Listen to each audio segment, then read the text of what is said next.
So this is 19, is it 2030 GMT in the evening of Thursday, the 6th of October 2022.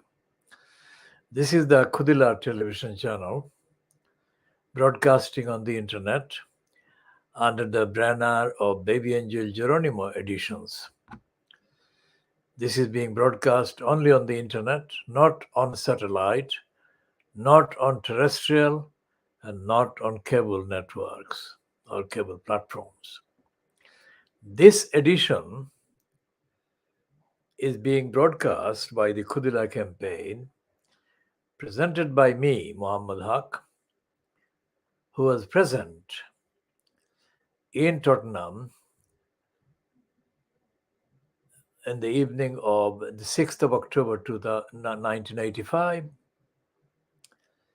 That was later to become probably the most widely reported and racistly reported confrontation between the protesting black community and the police, the London Metropolitan Police.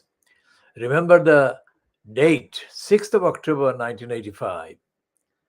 That was just a year before the Greater London Council was brought to an end by the administration of Margaret Thatcher and the central government. But the fact that Broadwater Farm riot took place showed that the GLC was completely, totally, and utterly with the racist status quo. And the murder of the young black mother, she's young, she was under 40 years old, Cynthia Jarrett. Murder caused by the police pushing her, as stated by her daughter. That was the actual trigger. That happened on the 5th of October 1985, and the following day there was a demonstration outside the Tottenham station of the Metropolitan Police by angry black people. It wasn't a huge gathering, but its impact was far heavier and wider and bigger than the number of people who turned up. I arrived there in the car of somebody. I don't drive now, and I didn't drive in 1985. For very ethical reason, I never want to drive, because driving in London or in any other country involves absolute aggravation, and it is not conducive to a calm journey or travel. So driving is done mostly by irresponsible people anyway. And driving, by definition, involves negotiating through the very congested and very heavily kind of congested streets in metropolitan parts of the world. So I decided very early on that I would not drive, because if I couldn't drive, I would not be able to get behind a driving wheel. So therefore, I would not drive and get involved in any of the many issues and confrontations that would happen. That's as simple as that. So by definition, I wasn't driving in October 1985. But somebody, this is now October to 6th of October 2022. So it's decades later. Looking back on that communication, it feels like that was a complete fantasy, because I had not known of a gathering outside the Tottenham branch of the Metropolitan Police at that time, on that day, and this evening or that afternoon. And the media communications in October 1985 were far less accessible than they are now with the social media, etc., etc. But this is a first-hand account. So somebody who knew where I was living at the time arrived without any notice and said to me that there is a demonstration outside the police station in Tottenham. And they said words to the effect that, would you like to go? Out of curiosity, and because of the theme having been in the news in the previous week because of what happened in Brixton, because that was Brixton and Cherry Gross had been attacked by the Metropolitan Police. And there was this riot in Brixton a few days earlier. So this was just piling on pressure to end the deadly police harassment of Black community. Most people targeted by the police harassment turned out to be innocent of the alleged crime or alleged incident and be misconduct whatsoever. So we shall talk more about that later. Now, because of the events in Brixton, it was a topical issue. And in October 1985, which is just over a year after I decided at the meeting of the then Tower Hamlets Council of Citizens of Tower Hamlets, CCTH, which is now racial equality in Tower Hamlets, REAT. And at that time, I decided that organization should do its best to help a Black woman of Jamaican background who had come to the organization's meeting in the Montefiore Centre in Hanbury Street off Brick Lane in East London. And the woman was presenting a very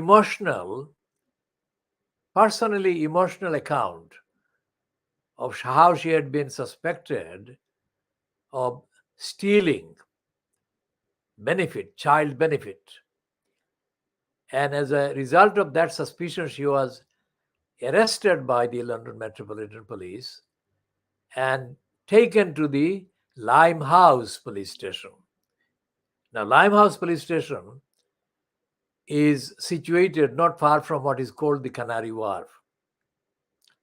Now, that woman came to that organization, which was absolutely unbelievably rare, because until that particular incident, and I had been actively involved in active communication and attending that organization, whose paid employee, I was not paid or anything, I'm never paid, but the point was that I would go there every single day that I could attend. And the paid person was called Joe Hunt.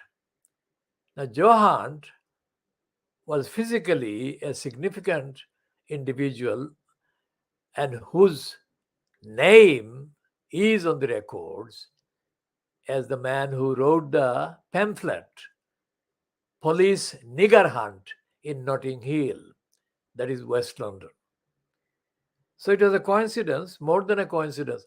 So this Black woman came to that meeting, which was, as I said, unheard of, because I had been going there for 11 years.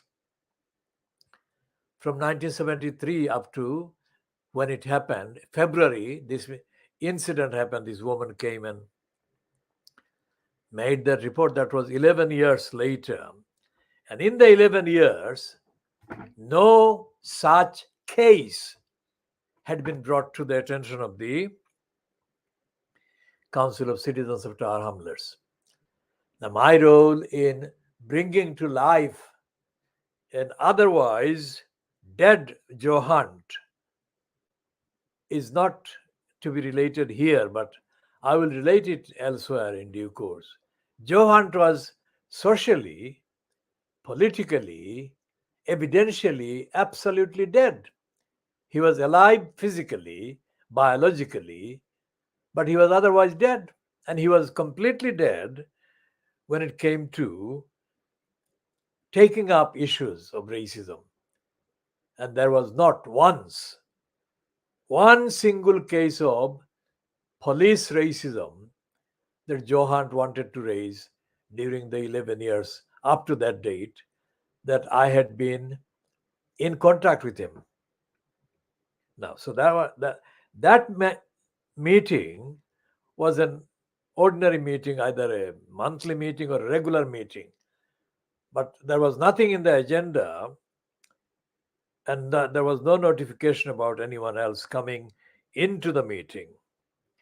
And when the woman came, she sat on one side, and I had no idea what she was doing, except to assume that as a black person, she was there to attend the meeting, and she probably had an interest in attending the meeting.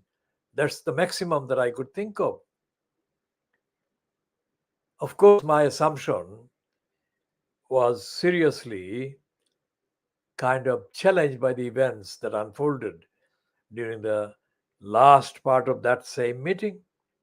The woman began to report that she was a teacher at a secondary school in Tower Hamlets, and that she had gone to the post office, the nearest post office, to cash her child benefit.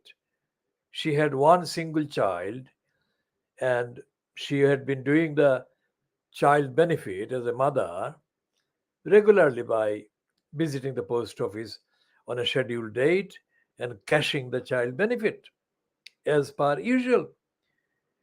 Except on this occasion, she was told by the postmaster that she was not telling the truth and the child benefit didn't belong to her and that she was stealing it. And then he called the police, and the police duly arrested her and took her to the local nearest police station, which was Limehouse. And the woman, I cannot recall the exact length of time she spoke for, but for however long she spoke, at that encounter, I found it completely, again, shocking, because she was weeping and she was crying and she was weeping and she was crying and she was shedding tears.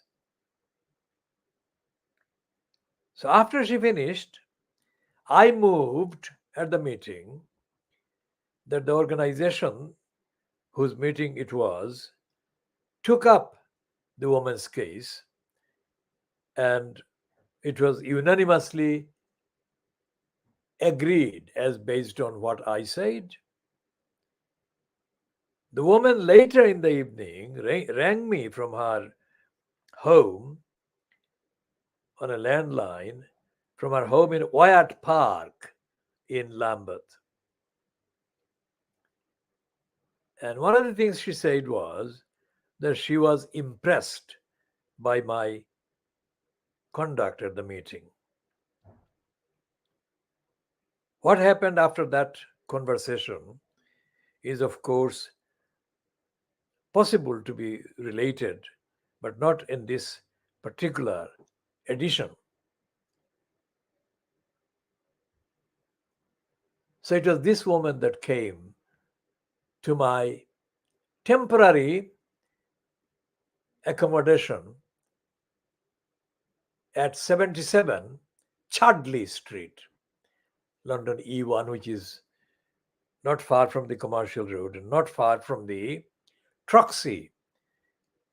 Now, we shall be talking about the Troxy later.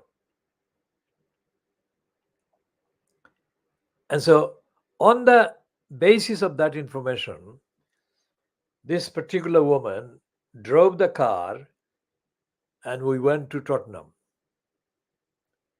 Now, we drove around, not many times, but we drove around a fair bit, but we could not see a massive gathering of people.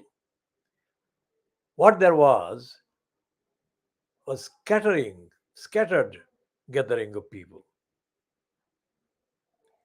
And then soon, the main streets near the police station appeared to be quite deserted. So it was decided that we would look on the side roads, and the woman drove the car and it was parked underneath what we later knew was the Broadwater building. But there was absolutely no sign, totally no sign of any movement of anyone. This is remarkable. So it was decided that we move away from there because there was nothing happening. And the woman drove to a place where she knew somebody, a family relative, and parked her car outside the family relative's house.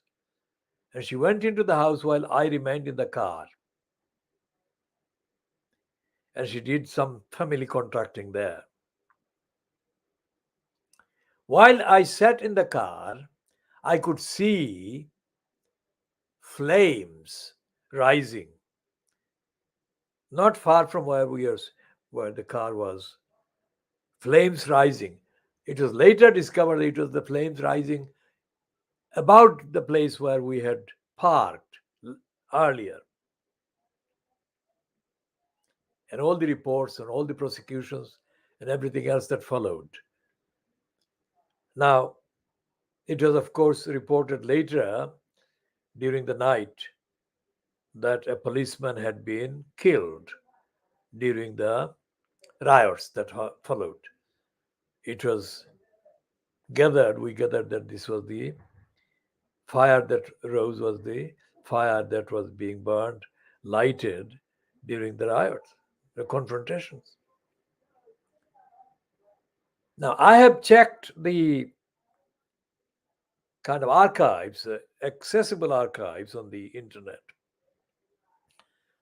and there is nothing news-wise that is being observed today, on today's date, by Fleet Street, by any political party, organization, or political personality, or any member of parliament or member of the House of Peers.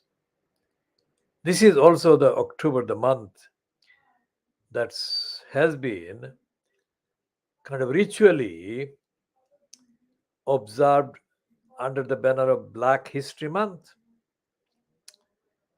Now, Black History Month was created by somebody who was involved with a thing called ASA, based in South London, and it was given funding by the then still alive Greater London Council.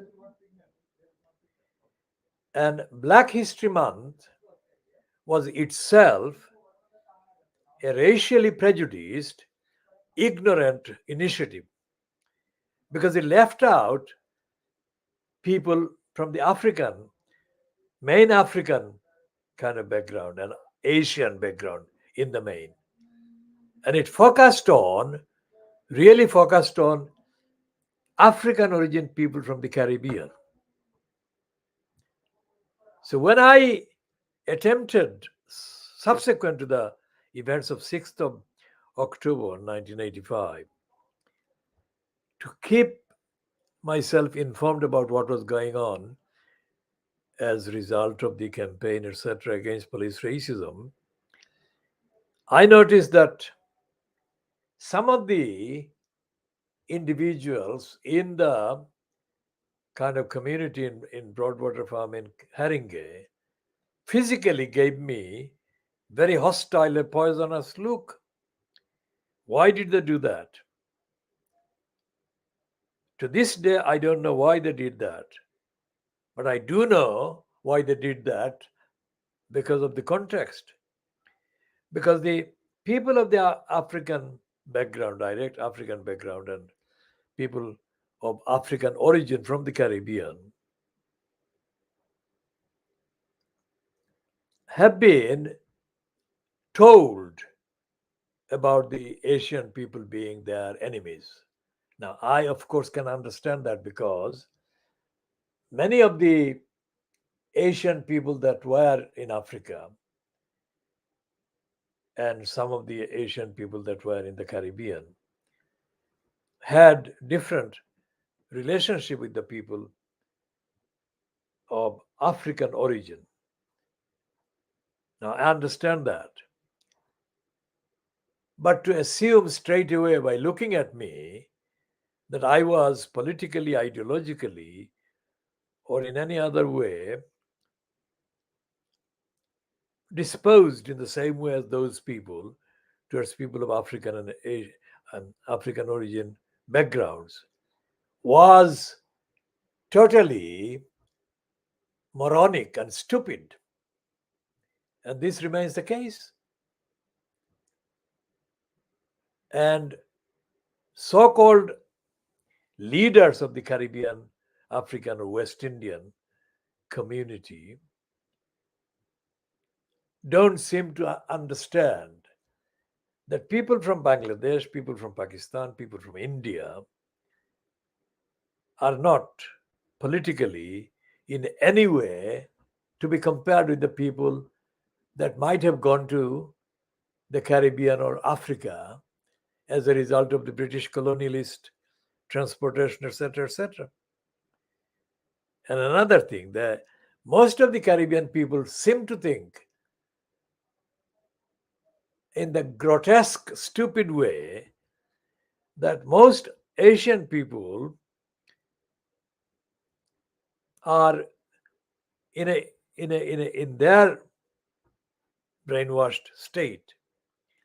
Most Asian people are of the lower class. Now, how stupid can that be? In India, Pakistan, and Bangladesh, there are nearly 2 billion people. And in the 2 billion people,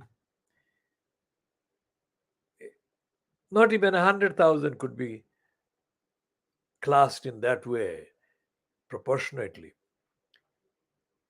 And all our politics and all our campaigns against the British imperialists and so on are done by people who have no idea about what this lowest class of people are or were.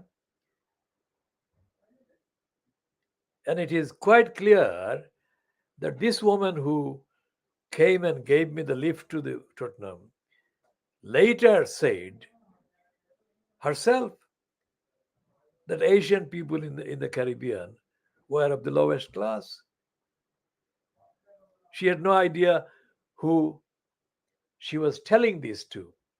She still doesn't seem to, I don't believe that she understood or still understands where I come from.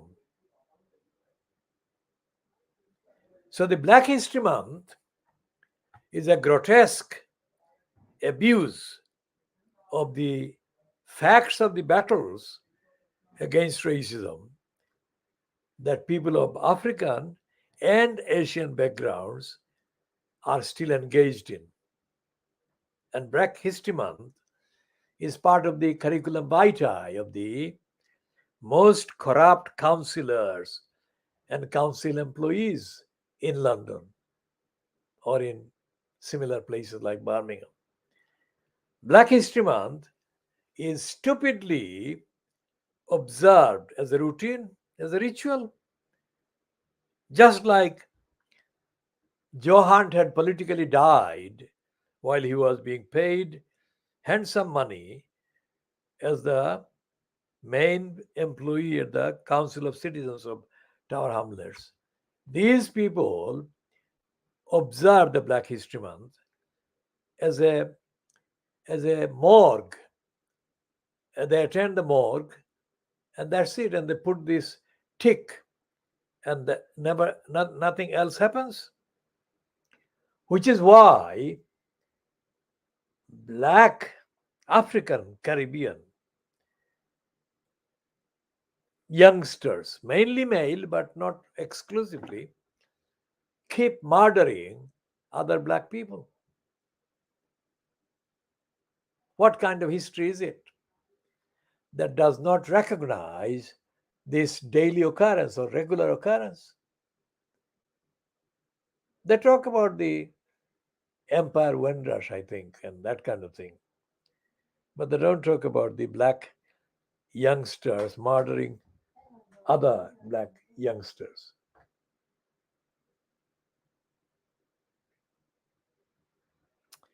And the apartheid sponsored weekly newspaper, The Voice, which I called The Vice, does the same mental slavery thing. Now, one of the people kind of involved with the Vice newspaper, now given a kind of diversity display job at the Guardian, the racist Guardian, is Joseph Harker. Harker doesn't know what has been going on, what fights, battles have been going on. Harker is an artificial kind of member of the political Black careerists, like the Sri Lankan origin anti-Muslim racist liar George Alagitt. Joseph Harker and George Alagitt do not have any idea about the struggle against racism.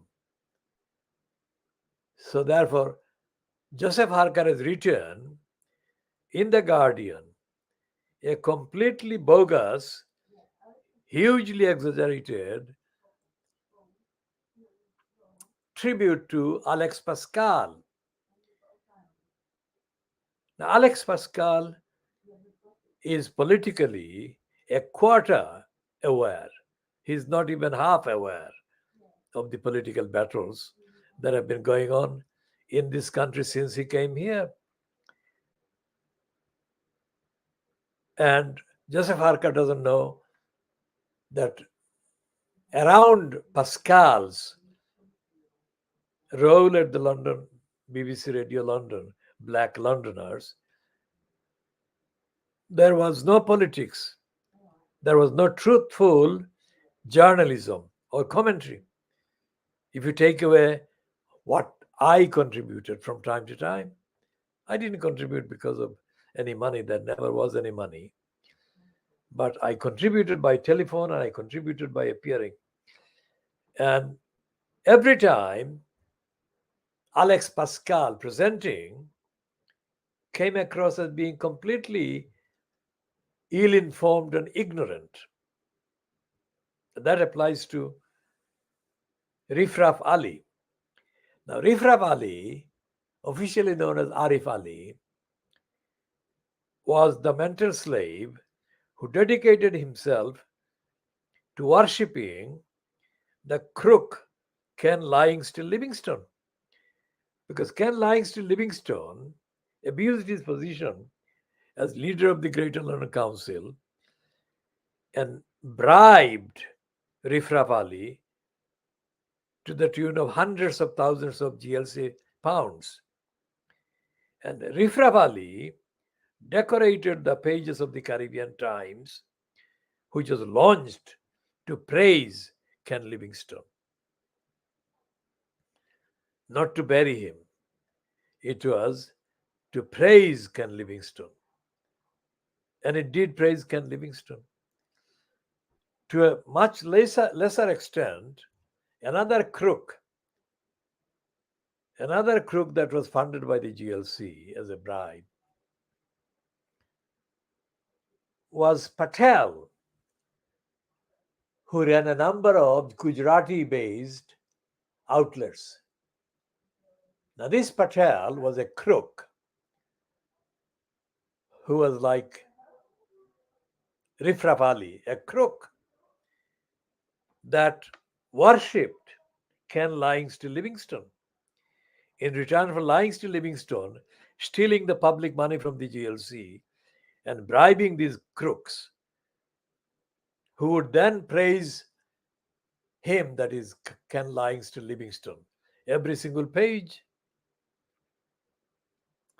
So there is no indication in any of these publications. And if you look at their archives, you cannot find the truth about what happened to Cynthia Jarrett, what happened to Winston Silcott, who was completely wrongly convicted of the murder of the policeman, P.C.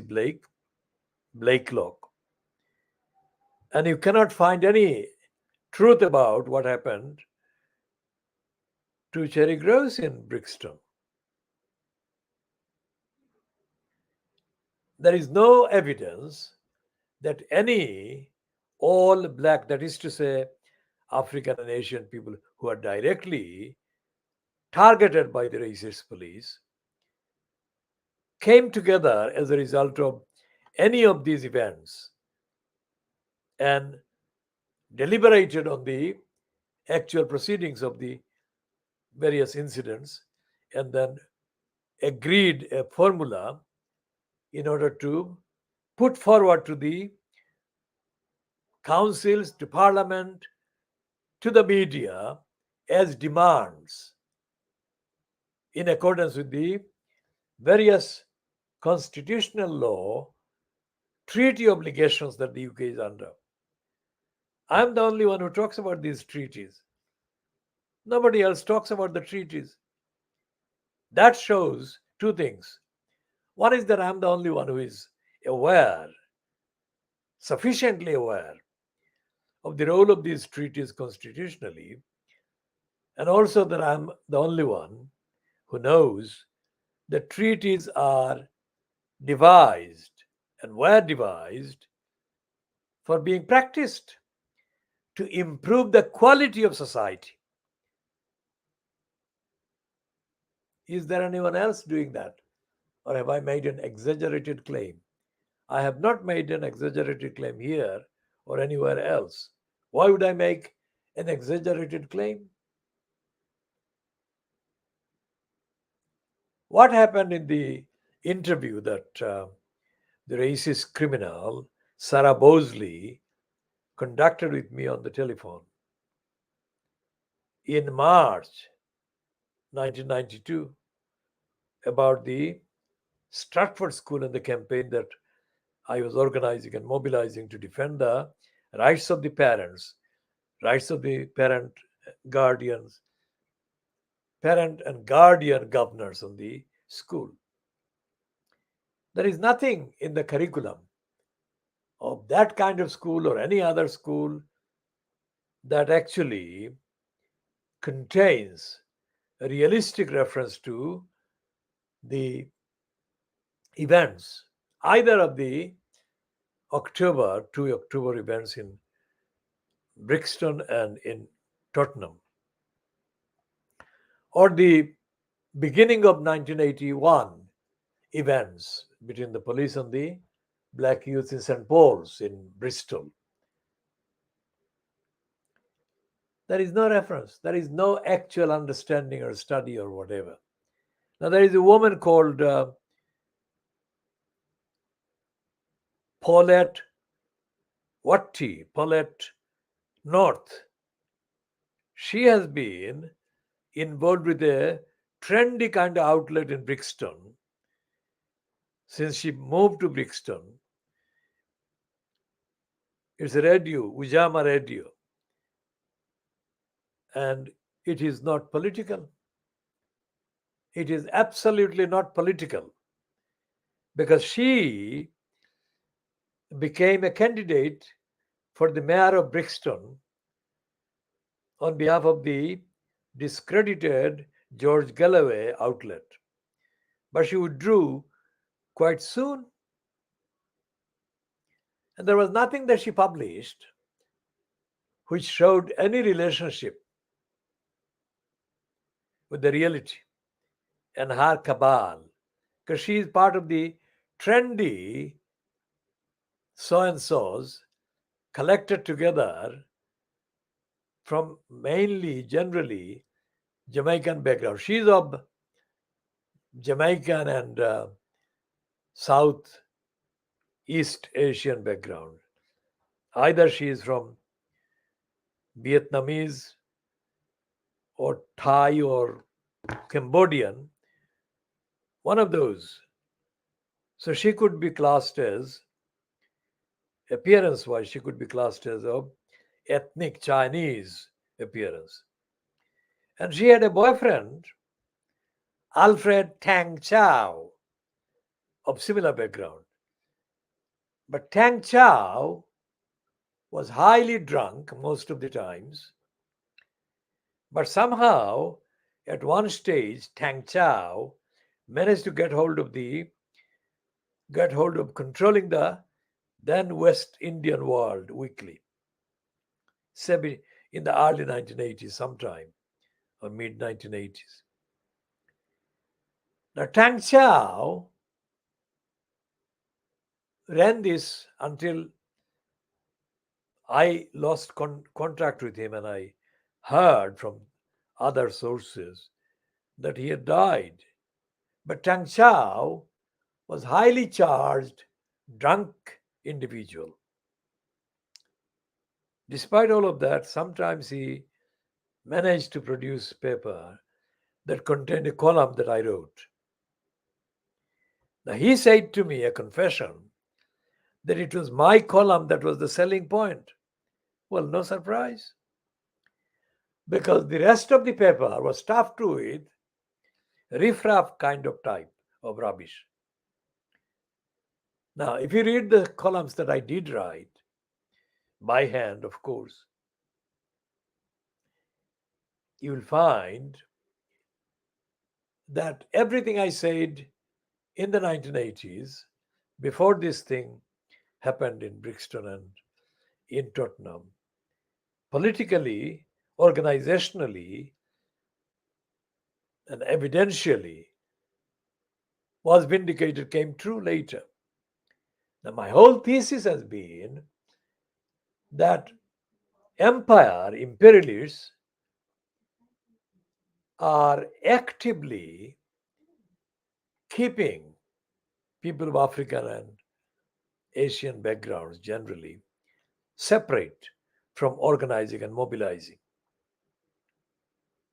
So I wanted to break that, and I attempted many times, including the 1980 event in based. It was held in Notting Hill, and it was called the Black Media Workers Association. The idea was to use whatever black media there was to tell the story of the black community at the time. Now, one of the people involved there, at least present, was Mike Phillips, who is an older brother of Trevor Terrible Phillips, the mental slave. Mike Phillips was there, and a few other people there. Now, Dirty Di Abbott joined later, but she was kind of pumped and primed later by Ken Livingstone fronted GLC to intrude into the organization and sabotage its agenda that we had agreed. There was a very rowdy, kind of noisy meeting held in the GLC's county hall, where Diane Abbott was openly accused of lying and having misled the agenda of the Black Media Workers Association.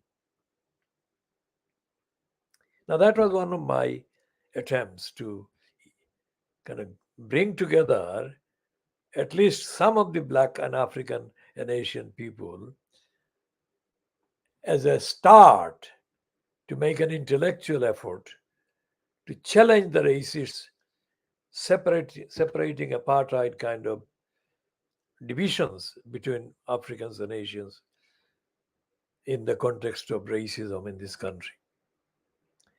The same thing happened with the field of so-called education. So when the Swan Committee was kind of commissioned, it was commissioned in the context of campaigners like me demanding an end to racism at various stages. And the Swan Committee was formed by having people like Trevor Carter as members. Now, who is Trevor Carter? Now, Trevor Carter is passed now, but he was an employee of the Greater London Council's committee. Now, ILEA was a part of the Greater London Council constitutionally. It was the Education Committee of the Greater London Council, otherwise known as the Inner London Education Authority. Now, Trevor Carter was an early member of the Caribbean Teachers Association.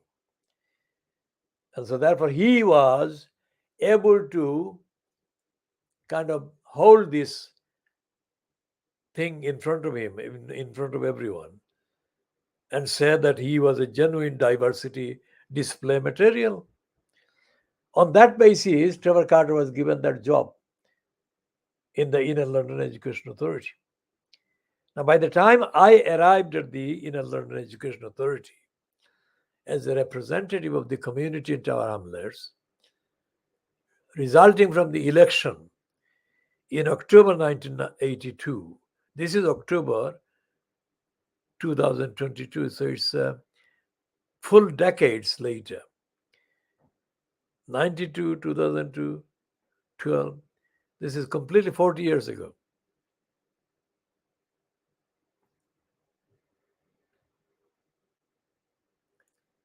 And I arrived there and I was duly elected chair of the group without any opposition.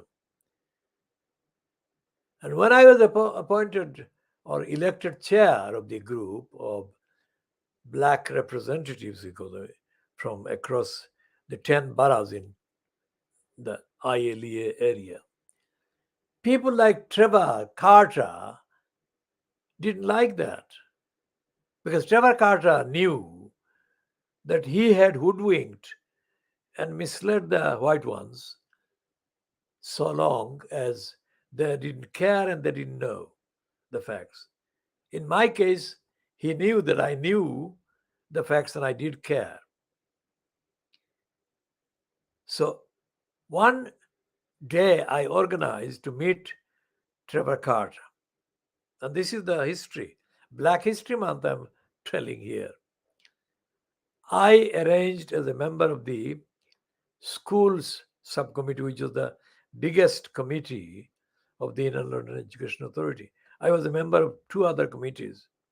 One was the staff in general, and another one was a smaller committee.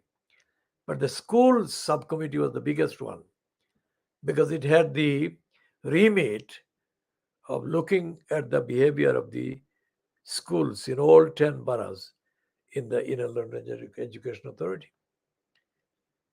So I sat there with Trevor Carter in good faith, but also I had an awareness as a long-standing campaigner and a journalist that Trevor Carter would be up to tricks to waste the time and sabotage the interview. So I noticed what he was doing. What was Trevor Carter doing? I was there for a meeting with him about what he was doing about fighting racism within the Inner London Education Authority, because he was employed as a multi-ethnic diversity display.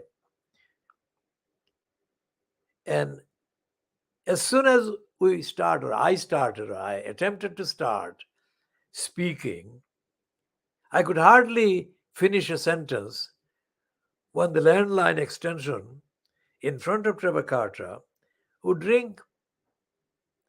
Now, this happened during a period of about an hour. This happened about 20 times.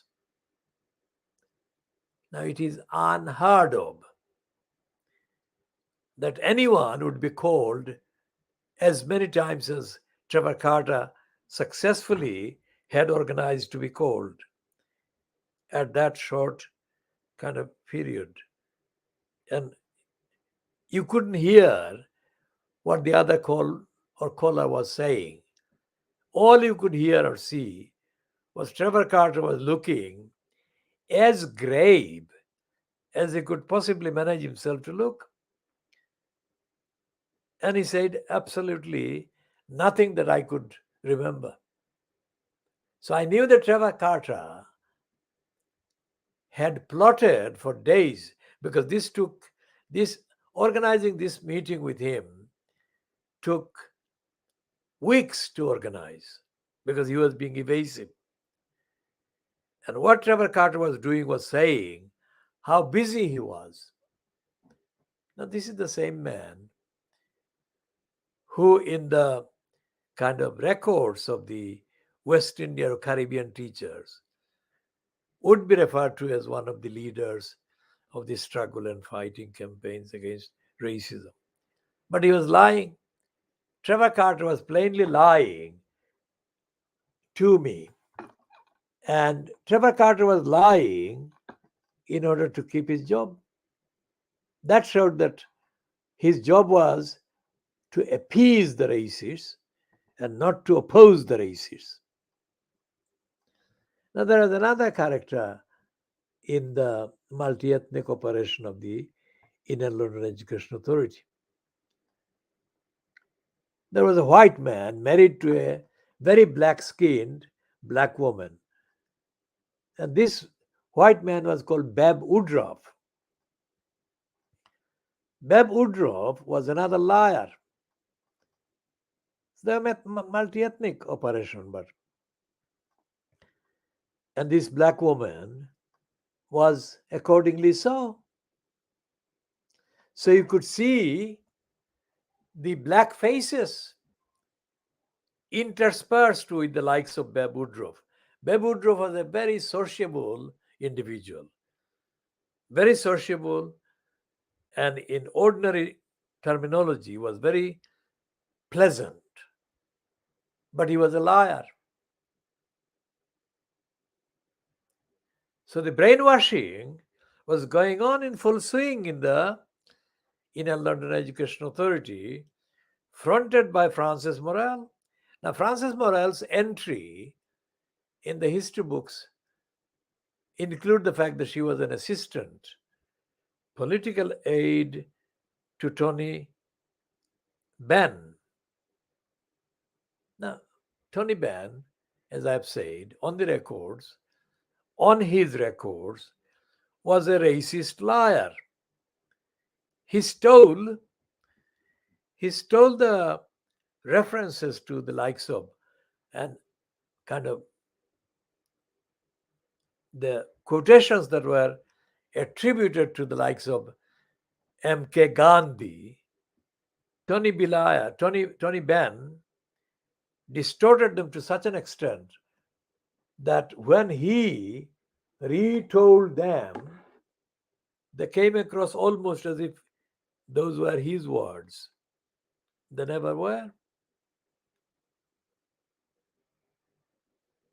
So Frances Morel, whom I gave the name immoral because of her immorality, was for a short time in Parliament as an aide to Tony Benn, who was the relevant member of Parliament. And Tony Benn became a member of Parliament by lying. And the fact that he lied is proven now by his elder son, Stephen, being in the House of Lords in his place, Tony Benn's place, named Viscount Ben or whatever, Stansgate, Viscount Stansgate. Tony Benn wanted to be a member of parliament in his ambition to become the leader of the Parliamentary Labour Party. But he was a son of a baron, Viscount Stansgate, and he could not be an MP, and he couldn't go to the House of Commons. So he worked out a plot to say that the law should be changed and that it should be changed to allow viscounts like him or barons like him to contest parliamentary seats, elections. That's how he created the myth that he renounced his peerage, that he was such a common person. Tony Benn was a cultivated liar. And while he was a socialist smoking grotesquely that offensive pipe, he was a millionaire. He was a member of the Benn family company that was getting its annual turnout was few million pounds at least. And none of his,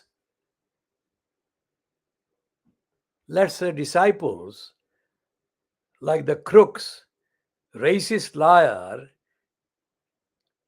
MP that wrote the book, Chris, whatever, and the moron, Jeremy Corbyn, or Ken Livingston. I mean, Tony Benn produced quite a few pamphlets, but his disciples produced even more. And while the GLC was in place under the crook Ken Livingston, these criminals posing as socialists overused all the spaces in the county hall to hold promotional events promoting the so-called books. Now I say this under the reference to the corrupt Black History Month slogan kind of events.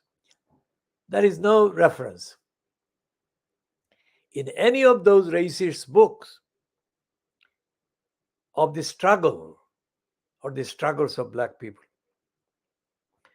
And by Black, I mean and include African background people, Asian background people as well, because of the fact. Now, Ken Livingston surveyed the whole empire, that is to say, the empire that you could find among the people in the UK, in London, people of the backgrounds from the Caribbean, from Africa, from India, from Pakistan, from Bangladesh. And he could not understand how I turned out to be so opposed to him and so clearly opposed to him. I mean, all the Trevor Carters and all the others were compliant. When the 1985 events took place, the riots so-called, the GLC organized propaganda events in the county hall. And the GLC events, by definition, at that time, compulsorily included the fraudster, liar, the cunt, Paul Botang. So the cunt, Paul Botang, was being given deferential treatment by the so-called black media. Instead of being quizzed about the GLC's role, the Botang, the cunt, was being given deferential treatment.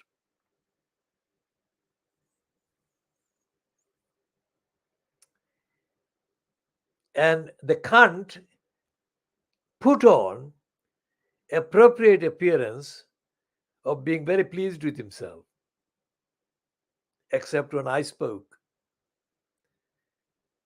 When he put on a very dark kind of demeanor, and I told him off. I said he was a slave, mental slave.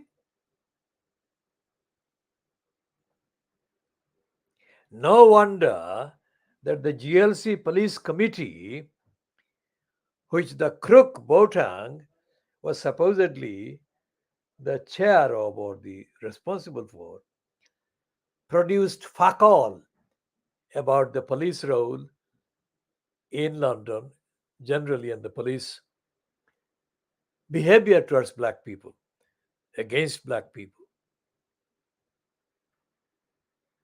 And there is no sign. If you look at the list of the Black History Month events advertised by the crook Ruxana Fias, the so-called executive mayor at the expense of the people of Newham,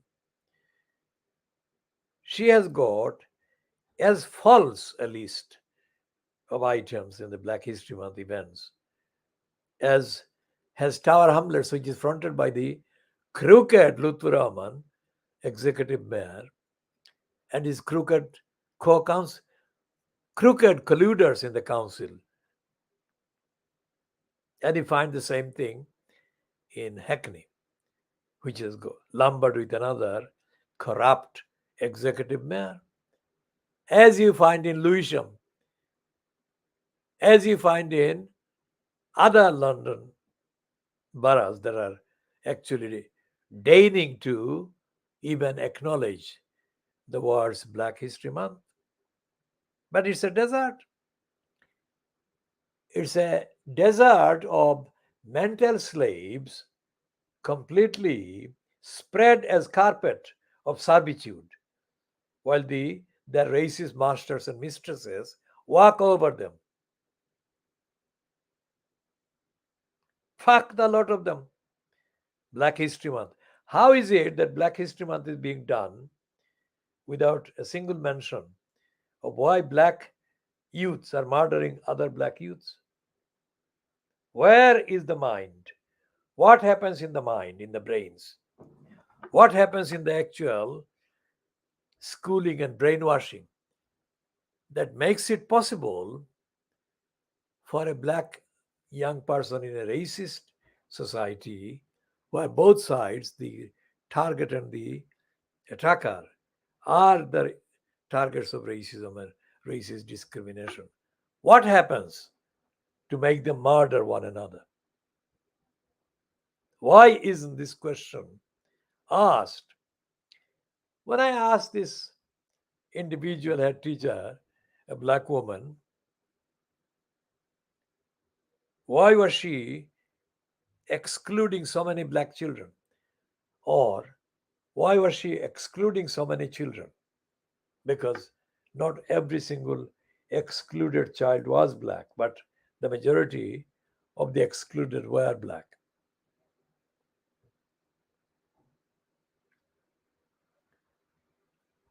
She said that the reason why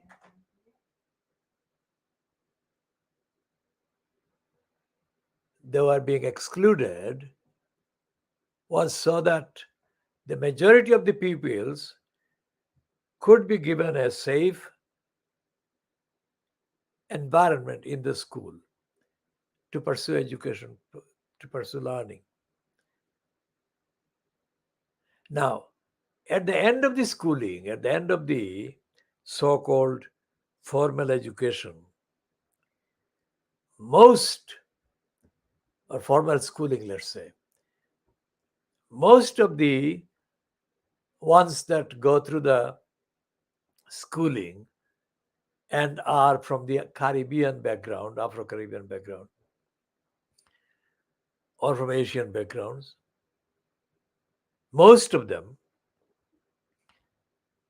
regardless of their actual qualification, experience hostility, barriers, obstruction, prejudice, and discrimination.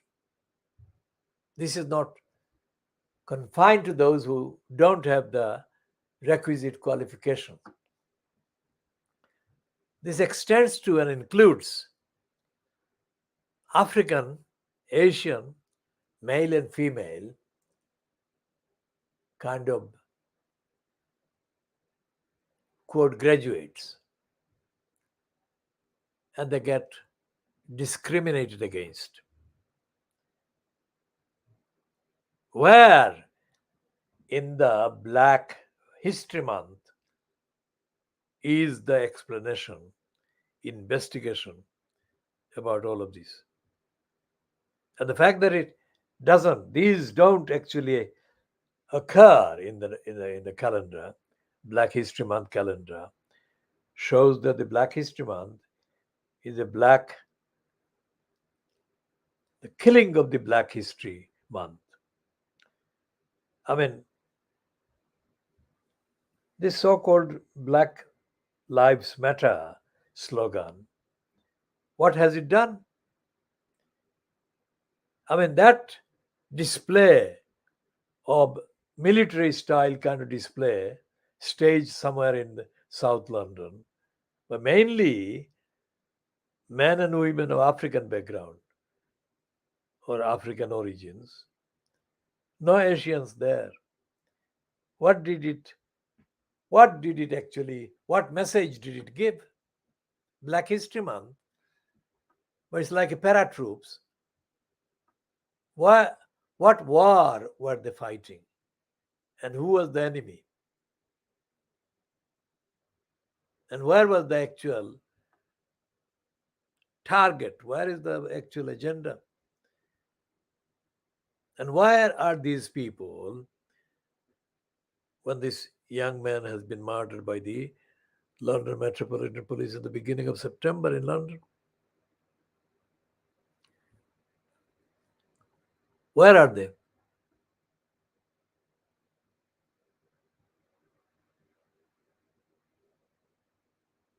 When the criminals of the GLC police committee issued various pamphlets and various statements, they actually did those by listening to 2 or 3 racists, one of whom is a white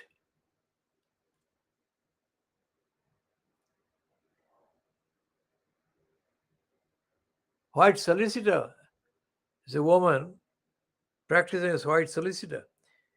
She was the one who was brainwashing the current mayor of London, the shit boy Sadiq Khan. Is this woman called Louise Christian? She's a racist. She's a completely, absolutely racist criminal. And she screwed the GLC and got herself promoted as the author of this, that, and the other. But there was nothing in the GLC police committee's publications that took into account what was going on at the time in London between the police and the public. Most certainly not what was going on in Tower Hamlets. Remember, there was in Bethnal Green this thing called Kappa. This Kappa was formed, and it was the full name was Community Alliance for Police Accountability. Now, this was apparently a result of the police attack on a children's play group or something. So it was shown as a sensible middle class bourgeois white kind of reaction to oppressive policing in Bethnal Green. Nothing could be further from the truth. This was part of the corrupt Ken Lying Still Livingstone and Paul Kwarteng's propaganda initiative. They wanted to have locally based community groups active in holding the police to account so that they could bribe these groups and make them sing the praise of the GLC police committee.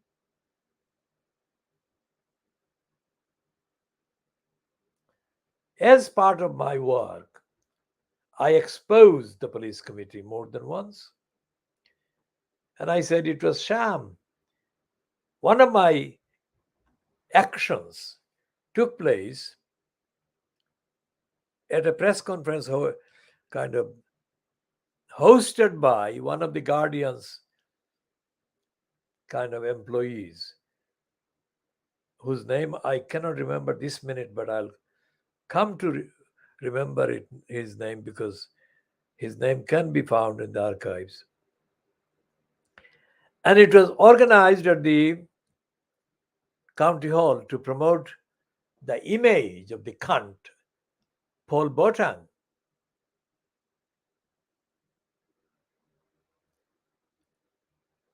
And this guy who was making the presentation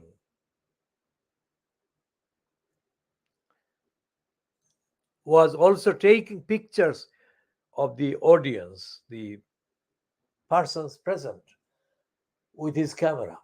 So I stood up and I said, so this is supposed to be a press conference where journalists are supposed to take your pictures, not you taking the pictures of the journalists. I'm not quoting myself, but effectively that is the substance of what I stood up to say and did say. At which point, the cunt, Paul Kwarteng, immediately branded me as from the Daily Mail. Now, that cunt is so grotesquely ignorant and ill-educated about the whole world. How could he work out that I was from the Daily Mail? That would not be a question any Fleet Street journalist would ever ask. I am not from Fleet Street. I never was from Fleet Street. I am from an ethical sphere that transcends these crooks of Fleet Street and their slaves like Paul Kwarteng. I asked an objective question that remains valid now, even now, decades later. So I said to Kwarteng to shut up.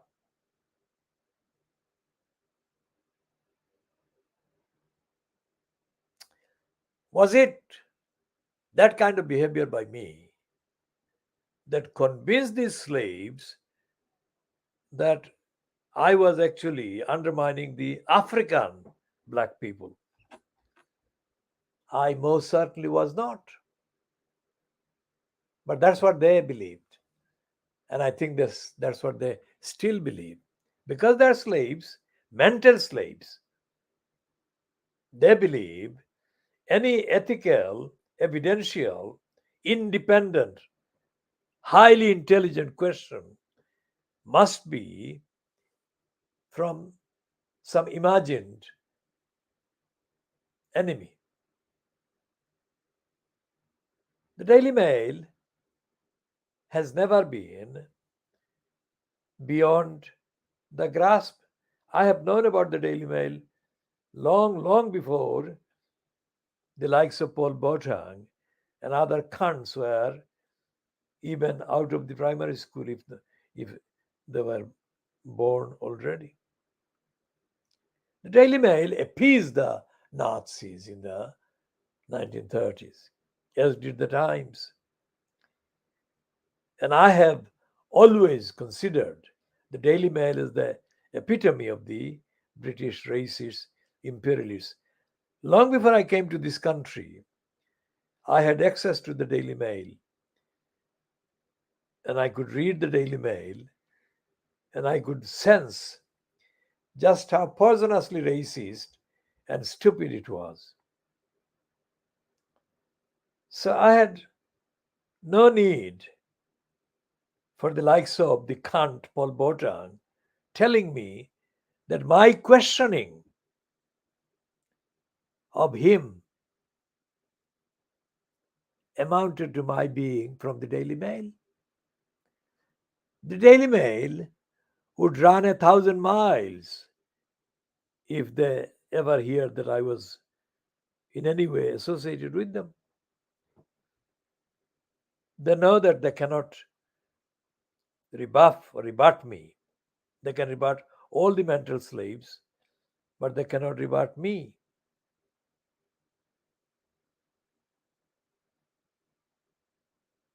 So this criminal that was working in the European kind of union and was hired by the GLC police committee, who was chairing that propaganda show, press conference at the county hall, to make the cunt Paul Botan come across as if he was doing something. I'm looking for his name, and I shall speak his name before this edition is finished.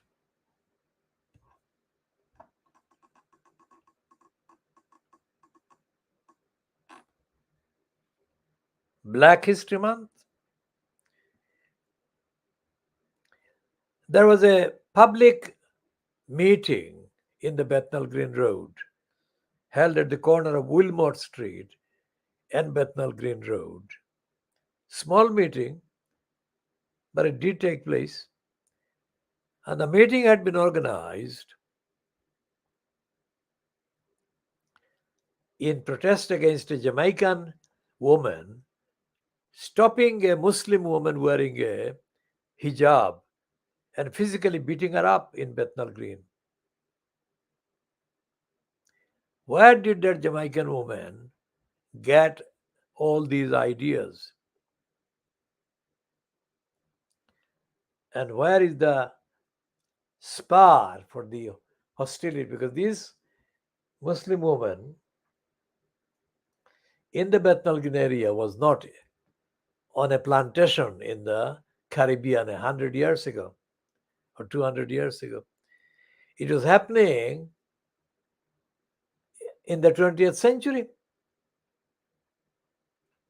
So, who taught these Jamaican women to do that, to attack these Asian women with a hijab?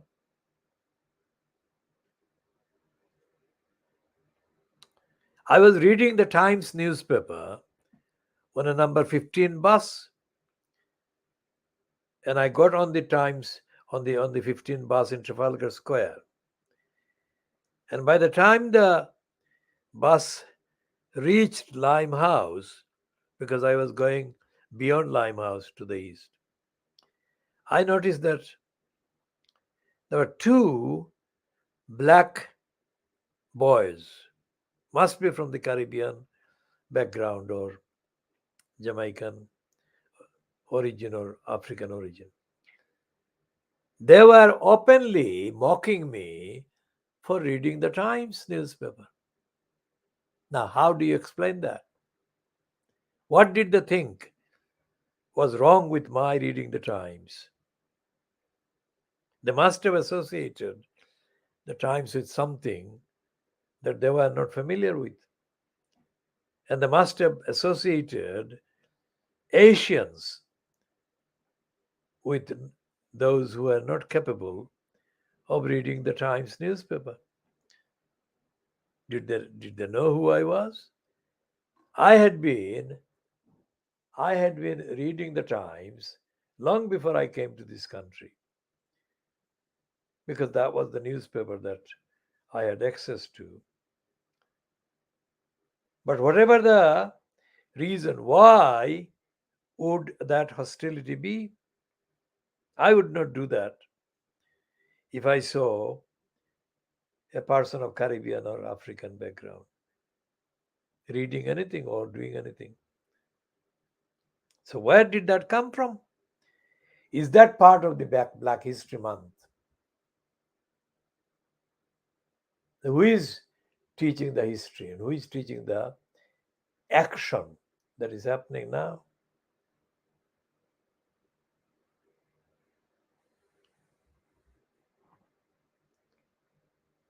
Now, I shall talk about that meeting that took place in the Balance Road on the 8th of May 1985.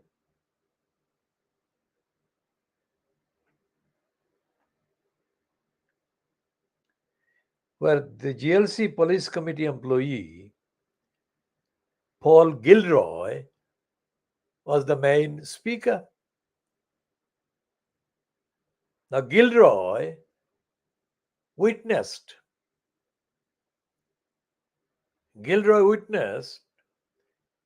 an anti-Asian attack made by an African at that meeting. Who had organized that meeting? And who tolerated the attack?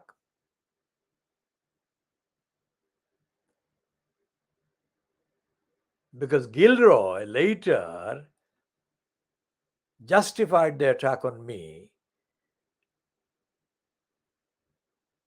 in a completely hostile and untruthful way. He said that he did not like the attacker and he did not like the victim. There was no reason for Gilroy saying that. There was no evidence to substantiate that. I had known Paul Gilroy's mother.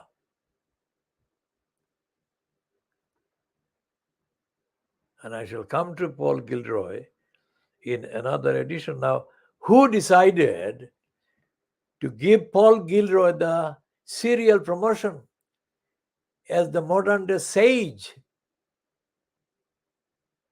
He is the source of some of the nastiest racist attacks on the black community and anti-racists in this country. Who decided to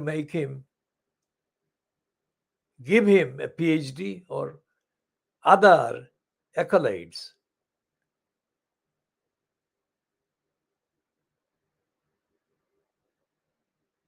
This is racism in the extreme. And that gathering on the 8th of May 1985 was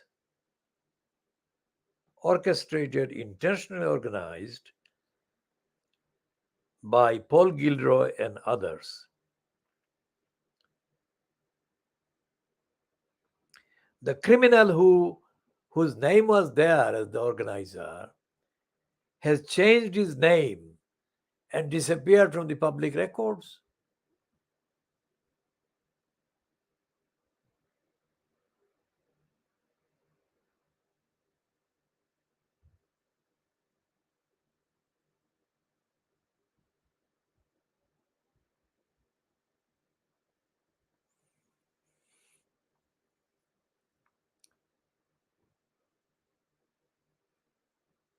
All the white ones that were present there were very strange because they were not the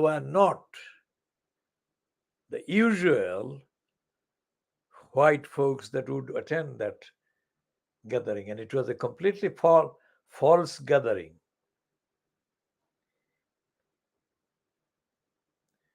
Gilroy wanted to have that, and Gilroy has probably thought that this didn't happen. It's part of the sabotaging the black community struggle month.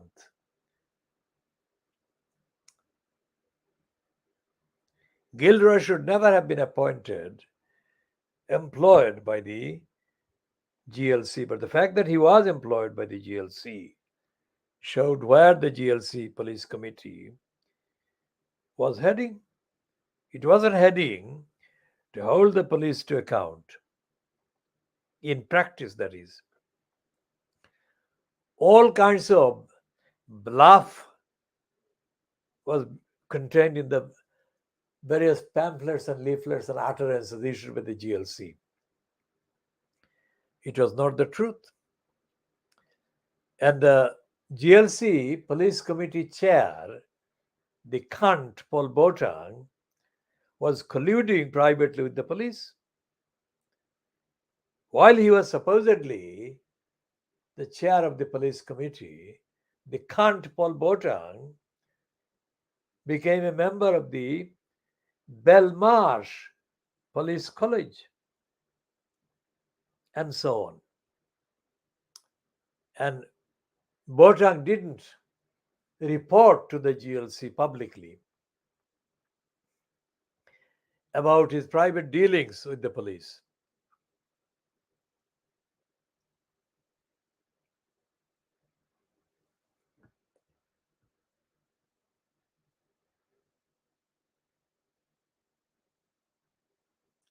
What were there was this GLC police committee. I have to find the name of this criminal. And let's see if we can find the name of this criminal.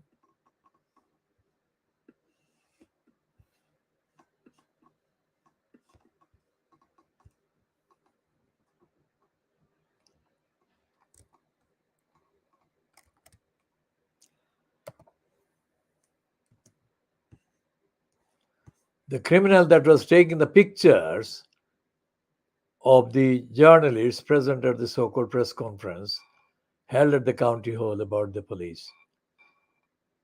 And I was the one who stood up and demanded to know why he was taking the pictures.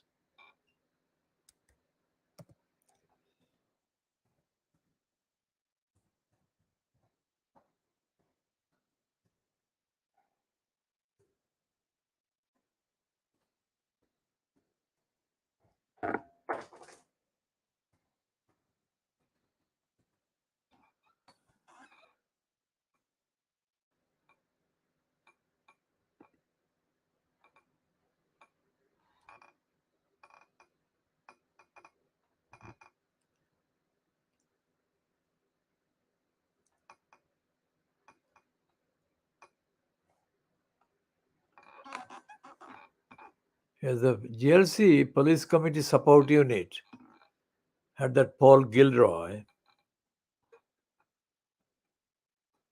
on it.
So this was the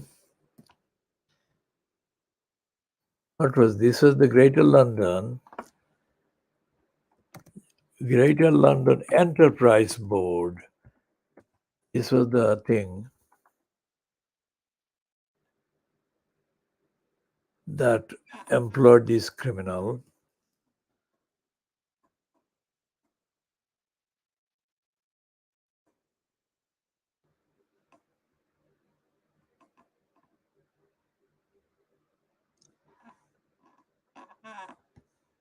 So it was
this was the Greater London Enterprise Board, and we shall find the name of the criminal in due course, not necessarily in this current hour, but we shall. So Paul Kwarteng was being promoted by this creep who was the heavy duty self-exhibitionist centering on Europe and writing a lot of rubbish. And based on that lot of rubbish, he was hired by the GLC.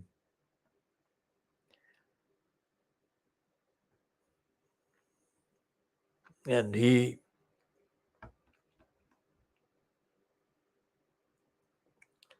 concentrated on the policing as well as similar other aspects. Now, policing in London, as all the current admissions show, the Telegraph is admitting, the Times is admitting, and the Guardian is admitting that the police is in serious crisis in this country, generally. And the police is in more crisis in London than anywhere else.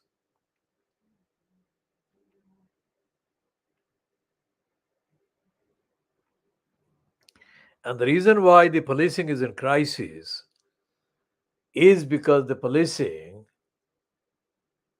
has never been held to account. Institutionally, the police has been allowed to make the rules as it went along.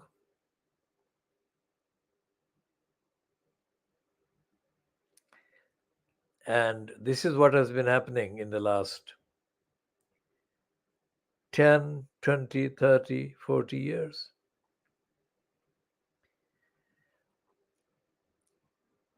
I spent the whole day in May 1981 as my investigative evidence gathering effort to establish who the shit this Paul Kwarteng was, because there was this endless propaganda that Paul Kwarteng was the first black member of the GLC. What the fuck? So I decided to go to County Hall and ask him a lot of questions. As is established, my questions cannot be answered by Kwarteng or anybody else, because my questions are not intended to facilitate self-exhibition. My questions are always intended to check the veracity of the claim, and that cannot be substantiated by the person that is lying.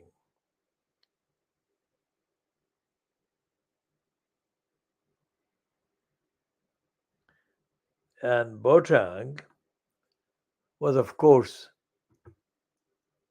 the most overhyped exhibition. The hyping had been done by himself as well as by the Labour Party.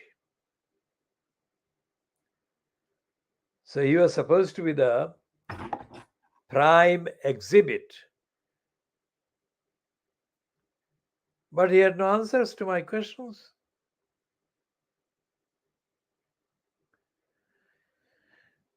But I did give him the opportunity. I asked him the questions in 1981 that I'm still waiting for answers to in 2022. And Black History Month was not conceived by that time anyway. All the Black History Month kind of celebrations that have been taking place since this was launched, mainly under the ASA thing, and then joined by others. The ones that decide on the agenda and the direction are also the ones that would want to frustrate the telling of the truth about the many black skinned skin savers and their kind of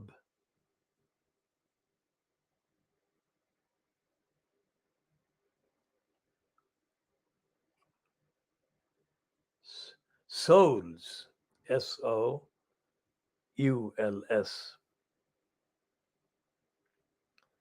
There was no event in the 5 years that the Greater London Council existed after the election of May 1981 until it was scrapped in 1986.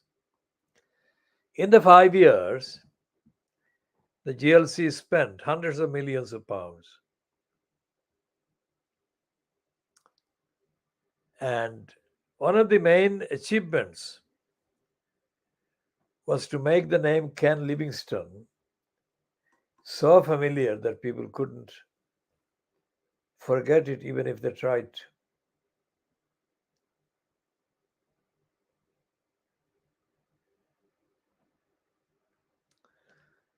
Ken lying still Livingstone. Hello? Who is that? Who?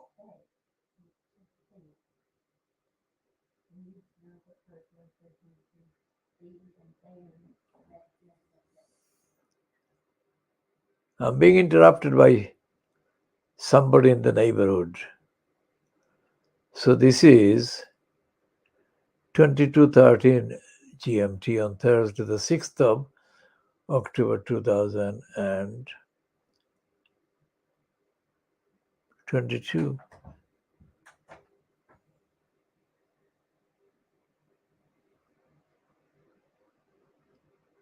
1 hour and 40 minutes. Shall be continuing on all these items and themes in due course.